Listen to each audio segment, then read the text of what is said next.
জুলাই আন্দোলন দমনে মারণাস্ত্র ব্যবহারের নির্দেশনার অডিও কথোপকথনের তথ্যই শেখ হাসিনার অপরাধ প্রমাণে যথেষ্ট বলে মনে করছে রাষ্ট্রপক্ষ।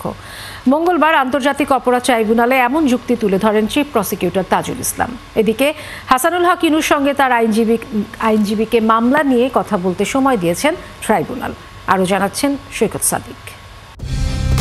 কালার এক্সপার্ট, জর্জ স্যাপ এবং মাইল্ড অন হ্যান্ডস টেকনোলজি সমৃদ্ধ অরিক্স ক্রিস্টাল ওয়াশ আপনার লন্ড্রি এক্সপার্ট।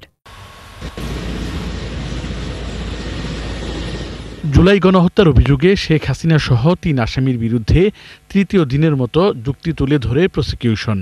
এ সময় ৫৪ সাক্ষীর দেয়া জবানবন্দির উপর ভিত্তি করে যুক্তিতর্কে ৫টি অভিযোগ তুলে ধরা হয়।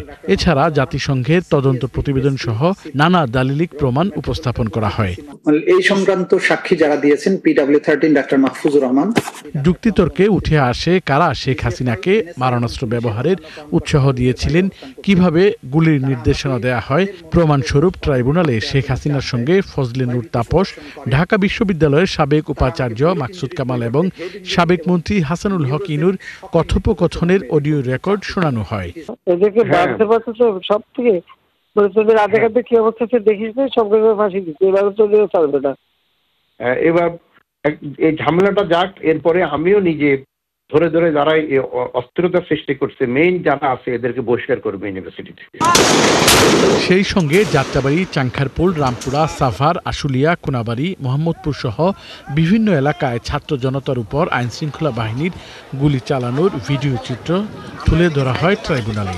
ইংল্যান্ডে আন্দোলন হয়েছিল না, কিছু ছাত্রকে মেরে ফেলে দিল, সব ঠান্ডা হয়ে গেল। সুতরাং ওনার পলিসি ছিল মেরে ফেলে আন্দোলনকে ঠান্ডা করা।